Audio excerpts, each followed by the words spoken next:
నమస్తే, welcome to our channel. ఈరోజైతే పర్ఫెక్ట్గా పెసరట్టు అనేది ప్రిపేర్ చేద్దాం అనుకుంటున్నాను. దానికోసం అయితే ముందుగా ఒక బౌల్ తీసుకొని అందులోకి ఒక 50 గ్రామ్స్ వరకు బియ్యం తీసుకున్నాను. అలాగే 100 గ్రామ్స్ వరకు పెసర్లు తీసుకొని అందులోకి ఒక హాఫ్ టీ స్పూన్ వరకు మెంతులు వేసి ఇలా వాటర్ పోసి 2 సార్లు శుభ్రంగా పిసికి కడిగేసుకోవాలి. ఏమైనా దుమ్ము చెత్త అలా ఉంటే వెళ్ళిపోతుంది కదా. 2 సార్లు ఇలా కడుక్కున్న తర్వాత మళ్ళీ మంచినీళ్ళు పోసి నానబెట్టుకొని పెట్టుకోవాలి. ఒక 6 గంటలు నానితే సరిపోతుంది.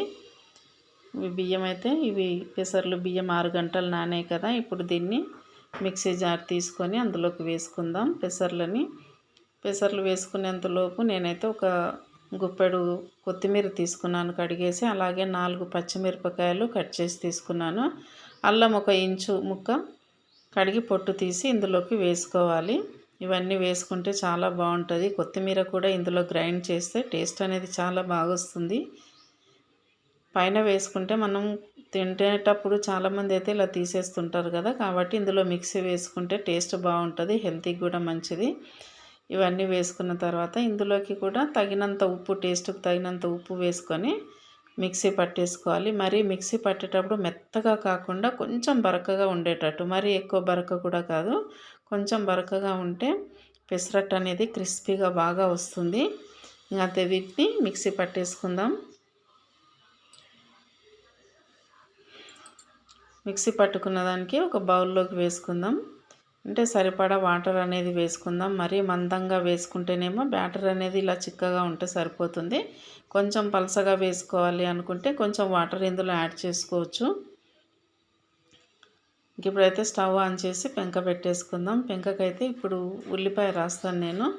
అంటే పెంక 2-3 రోజులు వాడకుండా ఉంటే కనుక కొంచెం ఇదవుతుంది. నేను ఆల్రెడీ ఇందులోనే చపాతీలు కూడా చేస్తాను కాబట్టి ఇలా ఉల్లిపాయ రాస్తే కొంచెం దోశలు కానివ్వండి, పెసరట్లు కానివ్వండి మంచిగా వస్తాయి.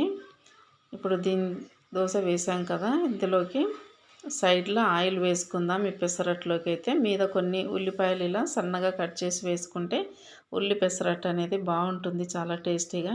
ఇందులోకి అయితే నేను ఆల్రెడీ అల్లం పచ్చడి అనేది ప్రిపేర్ చేశాను. మొదటిది కాబట్టి ఇలా వచ్చింది కదా. ఇప్పుడైతే పర్ఫెక్ట్గా వస్తుంది. మళ్ళీ సేమ్ అలాగే ఉల్లిపాయ రాసేసుకొని పిండి వేసుకొని చుట్టూ తిప్పేసుకోవటమే.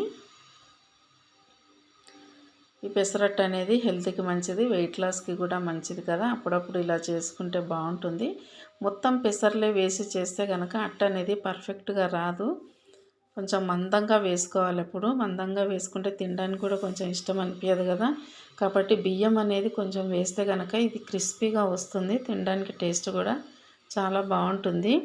ఇప్పుడు దీని మీద కూడా కొంచెం ఉల్లిపాయలు అవి వేసుకొని చుట్టూ కొంచెం ఆయిల్ వేసుకొని మంటనైతే మొదట్లో మీడియం ఫ్లేమ్లో పెట్టుకోవాలి. కొంచెం ఇది కాలేటప్పుడు కొంచెం లో ఫ్లేమ్లో పెట్టుకుంటే పెసరట్టు అనేది క్రిస్పీగా వస్తుంది. దోశ కూడా సేమ్ అదే మోడ్లో చేస్తాను నేనైతే. క్రిస్పీగా రావాలంటే ఇలాగే చేసుకోవాలి. ఇంకా అంతే, పెసరట్లు అయితే బాగా క్రిస్పీగా వచ్చేసాయి. ఇందులోకి అల్లం పచ్చడి కాంబినేషన్ చాలా బాగుంటుంది, సూపర్ టేస్టీగా ఉంటుంది అల్లం పచ్చడి అయితే.